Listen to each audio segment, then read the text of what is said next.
시편 89편을 마무리하면서 하나님은 우리의 도움이 되신다. 보통 도움이 아니시고 큰 도움이 되신다라고 말씀드렸습니다. 그러므로 우리는 어떤 상황, 어떤 형편 속에서든지 하나님께 나아가 하나님의 도움을 요청할 수 있어야 한다. 그런데 하나님께 도움을 요청하는 자들이 기억해야 될 몇 가지 자세들을 생각해 보았죠. 우리는 하나님께 도움을 요청할 때 우리의 어떤 자격으로, 나의 어떤 노력이나 나의 어떤 선행이나 나의 어떤 공로로 하나님께 도움을 요청할 것이 아니라 무엇에 의지해서? 하나님의 인자하심과 하나님의 성실하심에 의지해서 도움을 요청해야 한다. 우리는 하나님께 아무것도 구할 자격이 없어요. 그럼에도 불구하고 우리가 하나님께 도움을 요청할 수 있는 것은 하나님의 인자하심은 끝이 없고 하나님의 성실하심은 다함이 없기 때문에 그 인자하심과 성실하심에 의지해서 하나님께 도움을 요청해야 한다. 하나님께 도움을 요청하는 자들이 기억해야 할 것 또 한 가지 있었죠. 그것은 무엇입니까? 그것은 우리가 하나님께 도움을 요청할 때 나의 어떤 이익, 나의 어떤 이름, 나의 어떤 영광을 위해서 도움을 요청할 것이 아니라 하나님의 나라, 하나님의 영광, 하나님의 이름을 위해서 도움을 요청할 수 있어야 한다. 그때 하나님은 그 도움 요청이 무엇이든지 반드시 들어주신다라고 말씀드렸어요. 자, 이제 드디어 시편 89편 상당히 긴 시인데 이제 마지막 절까지 왔습니다. 이 시편 89편 마지막에는 어떤 말씀이 기록되어 있어요? 여호와를 영원히 찬송할지어다. 이것을 통해 우리가 얻을 수 있는 교훈은 무엇일까요? 하나님께 무엇인가 도움을 요청하는 자들, 무슨 말입니까? 하나님께 결국 기도하는 것이죠.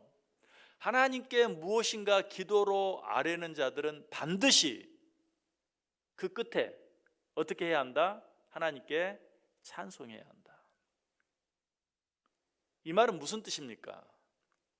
내가 하나님께 무엇을 기도했을 때, 내가 하나님께 도움을 요청했을 때 하나님께서 그 기도와 그 도움을 반드시 들어주신다라는 확신을 가져야 한다. 여러분, 이런 확신을 갖지 않으면 기도 끝에 찬송할 수 없어요. 하나님께 도움을 요청하고 찬송할 수 없어요. 누가 기도 끝에 찬송할 수 있는가? 누가 하나님께 도움을 요청하고 기쁘게 노래할 수 있는가? 하나님이 그 기도를 반드시 들어주신다는 믿음의 확신을 가진 자들, 내가 요청한 도움을 반드시 허락해 주신다는 믿음이 있는 자들, 이런 자들만이 찬송할 수 있어요. 오늘 시인은 그런 믿음, 그런 확신이 있었어요.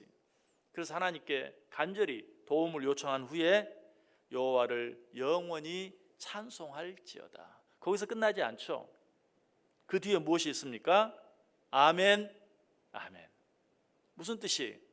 확실히 믿습니다. 한치의 의심도 하지 않습니다. 지금 시인의 마음속에는 자기가 요청한 그 도움을 하나님이 반드시 허락해 주실 것에 대한 눈꼽만큼의 의심도 없었어요. 그래서 하나님을 찬송하고 아멘이라고 고백하는데 한 번만 아니라 두 번씩 반복해서 고백하고 있는 것을 보게 돼요.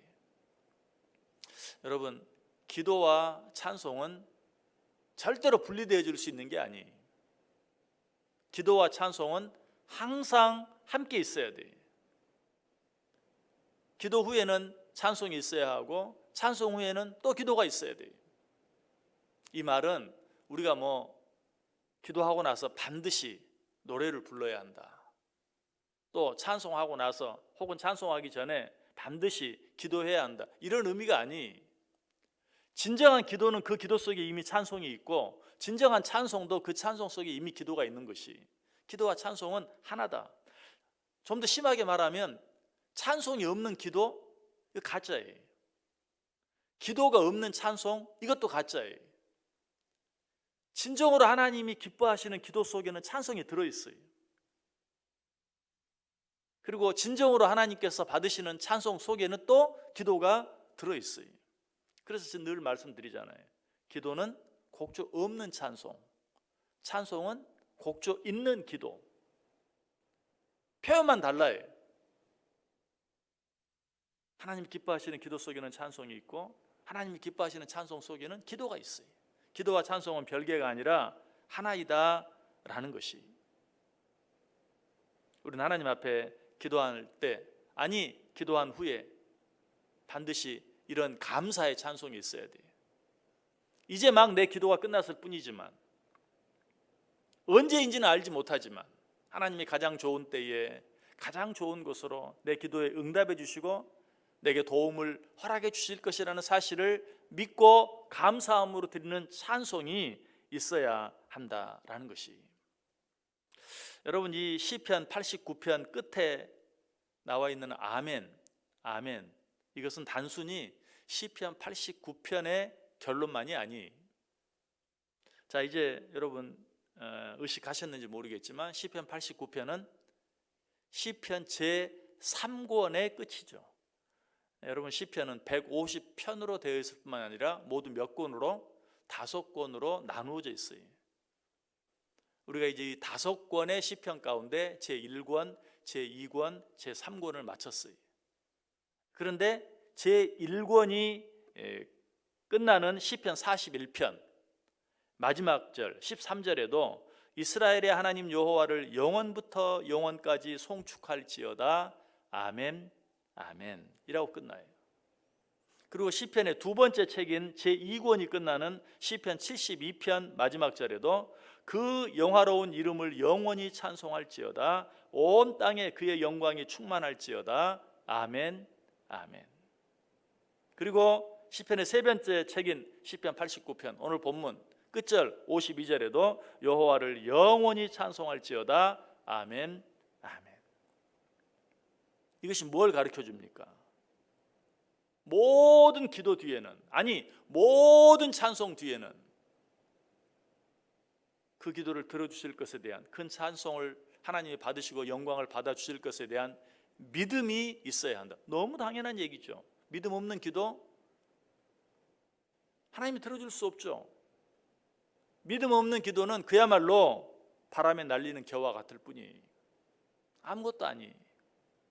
그러므로 우리가 어떤 기도를 드렸든지 어떤 찬송을 들었든지 그 뒤에는 반드시 무엇이?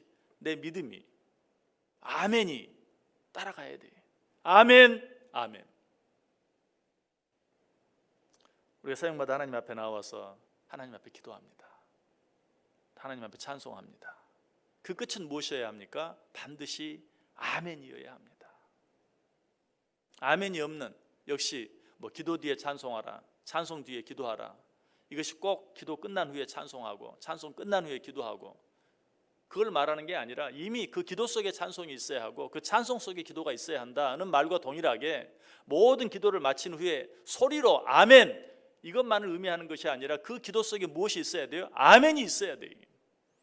아멘이 없는 기도, 아멘이 없는 찬송, 이것은 모두 다 바람에 날리는 겨와 같은 아무것도 아닌 공허한, 아무 의미가 없는, 그야말로 시간만 낭비하고 그야말로 공기만 파동하는 아무것도 아니.